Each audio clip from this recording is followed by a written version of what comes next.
Hello students, welcome in another session of English 2. As the last time in a previous lecture, I explained you about the present simple tense. Now, in this lecture, we will talk about a present continuous tense. Okay? I will explain you all structure of sentences and structure of sentences. What are the structure of sentences here? Here are the affirmative sentence, negative sentence, interrogative sentence. Clear? So now we started. Here is a present continuous tense. The present continuous tense is a verb construction that convey a sense of an ongoing action at the present time. यानी present continuous का मतलब क्या होता है? जो work अभी on going है present time में, जैसे कि अगर हिंदी में हम बोलते हैं तो हम वह खाना खा रहा है। जैसे मैंने सिंपल में आपको क्या बोला था, वो खाना खाता है। इसको हम हिंदी में कर रहे हैं, समझे? सेम थिंग अगर कंटिन्यूस है तो वह खाना खा रहा है। जैसे कि एग्जाम्पल इसका दिया, I am retiring tomorrow. Okay, it may also be use to refer to thing that are planned for the future. जैसे हम कल क्या करने वाले हैं, हम कल क्या करने वाले हैं वो भी हम किस में बता सकते हैं? इट्स प्रेजेंट कंटिन्यूस टेंस में। आई एम रिटायरिंग टुमारो, मैं कल रिटायर हो रहा हूँ। बट ये हम कब बोल रहे हैं? अभी बोल रहे हैं, इसीलिए। तो एक बार फिर डेफिनेशन देखते हैं। The present continuous tense is a verb construction that conveys a sense of an ongoing action at the present time. अभी जो प्रेजेंट टाइम पे जो एक्शन चल रहा है वो। It may also be use to refer to thing that are plan for the future. So example here is I am retiring tomorrow. Clear? This is a definition of present continuous tense. Now structure of tenses. Structure में क्या क्या है? Number 1, it's an affirmative sentence. Affirmative, as I told you before, it's a positive also. हम इसको as a positive sentence भी consider करते हैं। So it's one is affirmative sentence. Affirmative sentence का फॉर्मूला क्या है? अफर्मेटिव सेंटेंस जो positive sentences होते हैं वो, जिसमें ना तो कोई क्वेश्चन होता है और ना ही कोई नेगेटिव वर्ड होता है। These are affirmative sentences. So the formula is subject. Subject मैंने लास्ट टाइम आपको एक्सप्लेन किया था। जो उस काम को कर रहा है, जो उस वर्क को कर रहा है, वो है सब्जेक्ट। प्लस वर्ब हमारी क्या आएगी? Am is are. Am is are plus I N G from form of the verb. I N G form of the verb यानी V1 जो हमारी होती है वर्ब के लिए, हमने क्या यूज किया था? V1। ओके, तो V1 जो हमारी होती है उसमें हम आई एन जी प्लस कर देते हैं। Subject plus am is are plus I N G form of verb यानी V1 plus I N G and plus उसमें हम ऑब्जेक्ट आ गए जो अदर वर्ड्स होते हैं वो। अब एम का use as you know very well, I के साथ एम का यूज होता है।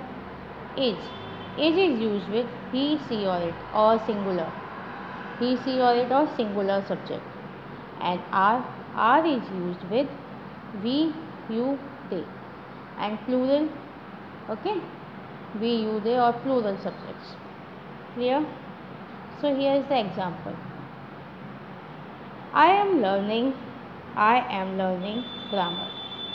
Learning ing, मैं ग्रामर सीख रहा हूँ। I am learning grammar. Number 2, my mother is washing clothes. Mother is singular, so mother is washing clothes. V1 with ing. Okay, my mother is washing clothes. यहाँ जो मैंने आपको दिया और फिर से यही आई के साथ am, we you they and plural are, he she it so is. Clear? So am is are clear with you? Okay, so affirmative sentence is clear here. Subject plus am is are plus I N G form of the verb. Example are I am learning grammar and my mother is washing clothes. Negative sentence. Now here negative यानी जिसमें not का use या जो verb जिसमें बोला जाता है मैं ये नहीं करूँ समथिंग। नेगेटिव सेंटेंस में again subject plus am is are plus not plus I N G form of the verb. Am is are plus I N G form the verb, तो एम इज आर के बाद क्या आएगा? Not. Okay, subject plus am is are plus not plus ing form of the verb. Now here is the example of negative sentence. 1. My mother is not sleeping. My mother is not sleeping. Mother singular है, उसके बाद mother के बाद क्या is और and after is not. My mother is not sleeping. Number 2. She is not single. She is not single. इसके बाद हमारा नॉट आया, तो ये आपको क्लियर हुआ. It's a negative sentence. Okay, present continuous negative sentence. Now interrogative sentences. Interrogative sentence as you very well know कि interrogative sentence में से हमने लास्ट किया था. जो हमारी वर्ब है वो पहले आती है, सब्जेक्ट उसके बाद आता है. So here am is are plus subject plus ing form of the verb. M is are plus subject plus ing form of the verb. So if the sentence is negative, interrogative में ये भी है, अगर interrogative negative sentences भी होते हैं तो एक नोट है आपके लिए. If the sentence is negative, अगर सेंटेंस नेगेटिव है, इंटरोगेटिव नेगेटिव सेंटेंस, अगर सेंटेंस नेगेटिव भी है तो add not before ing form of verb. तो नॉट को नॉट हम कहाँ लेंगे, नॉट वर्ब से पहले आएगा. Clear. As am is are plus subject plus ing form of verb, और if the sentence is negative add not before ing of the verb. ये कुछ छोटी छोटी नोट्स है जो मैंने आपके लिए लिए जिससे आपको क्लियर रहे सब कुछ. एग्जाम्पल. फर्स्ट क्या है इसमें, verb. Am I disturbing you. क्या मैं आपको डिस्टर्ब कर रहा हूँ, am I disturbing you. Number 2, और ये लास्ट में क्वेश्चन मार्क किया. ये जो हमने ऊपर देखा था इंटरोगेटिव नेगेटिव सेंटेंस जो होते हैं, is she not listening to you, यानी first verb then subject then not and then verb. So is she not listening to you. समझ आया. वर्ब पहले है, so first verb then subject plus not then V1 plus ing then object. Clear हुआ ये. So here is the interrogative sentence. This is example of interrogative negative sentence. Now here is the practice time. Complete the following sentence in the present continuous tense. Number 1. Do not forget to take your umbrella. It dash, it ran dash. So do not forget to take your umbrella. It ran dash. तो इसमें क्या आएगा, ran का it के साथ क्या आएगा, is. तो इट इज़, और एज हमारा कंटिन्यूअस है तो इट इज़ रनिंग. ओके, तो do not forget to take your umbrella, it is running. ये सारे एक्सरसाइजेज आपको दोबारा विदाउट आंसर फिर से नोटबुक में लिख के उसको खुद से सॉल्व करना है, तो आपको समझ में आएगा ये टेंस आपको क्लियर हुआ या नहीं. Number 2. I can't hear you because everybody talk dash loudly. I can't hear you because everybody talk dash loudly. Everybody. This word is confused. ये confusing word होता है हमेशा सबके लिए. Everybody में मीन्स आपको लगता है कि सब लोग हैं, तो इससे प्लूरल हुआ, पर है इसमें सभी लोग हैं, बट इसके साथ हम हमेशा क्या यूज करते हैं, एज. हम इसके साथ में आर यूज नहीं करेंगे. एवरीबडी के साथ में इज यूज होता है, not, we are not using are. So everybody is talking loudly. I can't hear you because everybody is talking loudly. Okay. Now number 3. She can't come to the party. She go dash to a movie tonight with some friend. तो she तो singular है तो definitely is he आएगा. तो she is going to movie tonight with some friends. Then they write dash essay. तो they plural, तो दे के साथ आएगा आर. तो दे आर राइटिंग ऐसे. Number 5. Pulkit save dash money to purchase a new phone. Pulkit save money. Pulkit singular है, singular name है, तो इसके साथ is saving. Pulkit is saving money to purchase a new phone. It when, dash heavily now, again it, so here is it, it is raining heavily now. Number 7, the girls sing dash on the stage, तो girls हैं ऐसे पीछे, so definitely it's a plural, the girls are singing on the stage. Now here is the homework for you. So make 5 sentences of present continuous, positive, negative and interrogative. एक ही sentence आपको बनाना है, उसको आपको 3 type से लिखना है, positive, negative and interrogative, और ऐसे आपको 5 सेंटेंसेस बनाने हैं as I giving to you the example. First positive क्या होगा, she is washing cloth. Negative, she is not washing cloth. And interrogative, is she washing clothes. Okay, so I understand the present continuous tense. इसका homework करोगे तो उसके बाद में आपको और अच्छे से क्लियर हो जाएगा. Okay, so now we start our new tenses. The perfect, the present perfect. Which one? The present perfect. हमारा कौन कौन सा हो गया, present simple, present continuous, then present perfect. तो in the present perfect tense, the action is complete or has ended and hence termed perfect. In the present perfect tense, the action is complete or has ended and hence termed perfect. Okay, इसमें वो work present में ही finish हो गया हो, वो क्या होता है हमारा प्रेजेंट परफेक्ट टेंस. तो प्रेजेंट परफेक्ट टेंस में affirmative sentence structure as you know very well. अभी आप समझ ही गए होंगे कि हमारे नोट्स का या हमारे और जो नोट्स है हमारे वो किस टाइप से बनेंगे. सबसे पहले हमने डेफिनेशन कर दिया प्रेजेंट परफेक्ट का.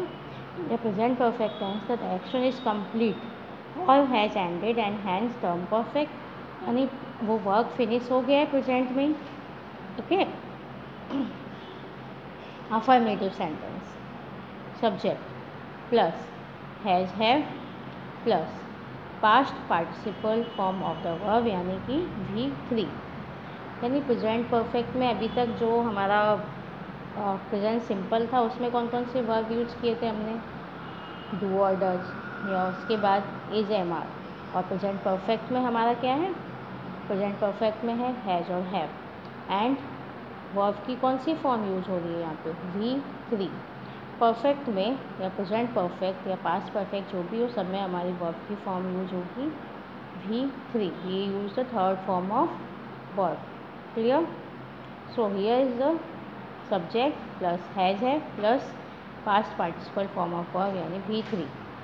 Has use with singular. Has किसके लिए यूज होगा, सिंगुलर के लिए. Okay, example, Rita has finished her work. Rita is a singular, तो रीता के साथ क्या आया, हैज़. वर्ब की थर्ड फॉर्म फिनिश का, finished. Finished her work, Rita ने अपना वर्क फिनिश कर लिया है. Okay, we have solve all question. We plural, we के साथ हैव और V3, solved all question. We have solved all questions. Here is a negative sentence. Okay, negative sentence में subject plus has have plus not plus V3. As you know very well, has have plus not plus V3. इसका example क्या बनेगा हमारा, Kavita has not finished her work. Kavita has not finished her work.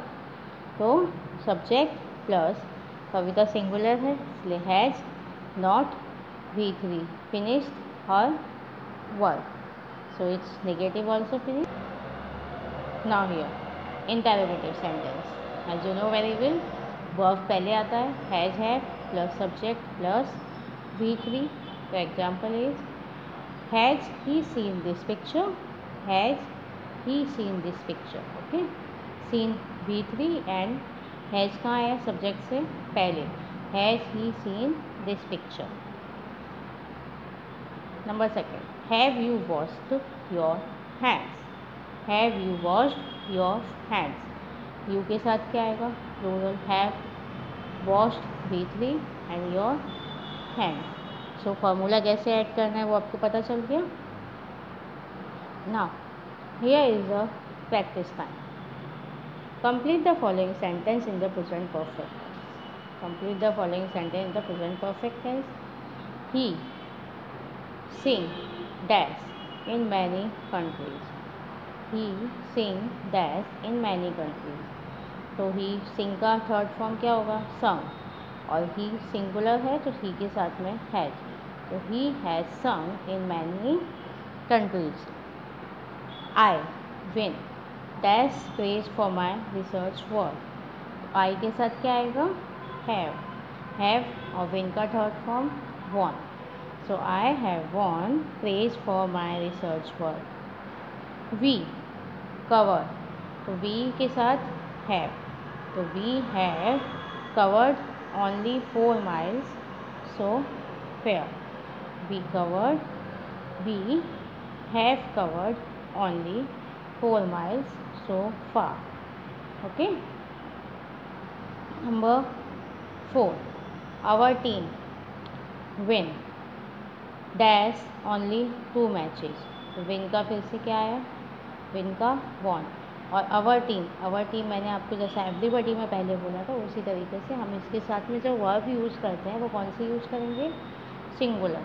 Our team has, have नहीं आएगा यहाँ पे, has आएगा। Our team has won only 2 matches. Number 5. The government impose dash new taxes this year. तो government के साथ भी क्या आएगा? सिंगुलर, तो हैज़।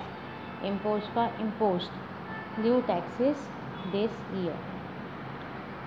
क्या है उसमें? The he has sung in many countries. I have won praise for my research work. We have covered only 4 miles so far. Our team has won only 2 matches. The government has imposed new taxes this year. Okay, now it's a homework time. Make 5 sentences of present perfect, positive, negative and interrogative. As I given to you an example. Positive में क्या है? I have seen that film. I have seen that film. अगर इसी का negative करेंगे तो I have not seen that film. I have not seen that film. Have के बाद क्या है? No. Interrogative. Have I seen that film? यहाँ पे have आ गया है। तो इस टाइप से अगर आप सेंटेंसेस अपने लिए बनाओगे, खुद कंस्ट्रक्ट करोगे, you have to learn the construct the sentences yourself. अगर आप ऐसा करना सीखोगे तो it's good for your language. Okay, so इसीलिए मैं आपको हर एक सेंटेंसेस के बाद, हर एक टेंस फिनिश होने के बाद मैं आपको ये होमवर्क दे रही हूँ। दैट्स वाई अगर आप कंस्ट्रक्ट करना सीख जाते हो sentences, then it's good for your language skill. Clear? So now today we completed our present continuous and present perfect both. So next time in next session we are met with the present perfect continuous tense. So have a good time. Thank you.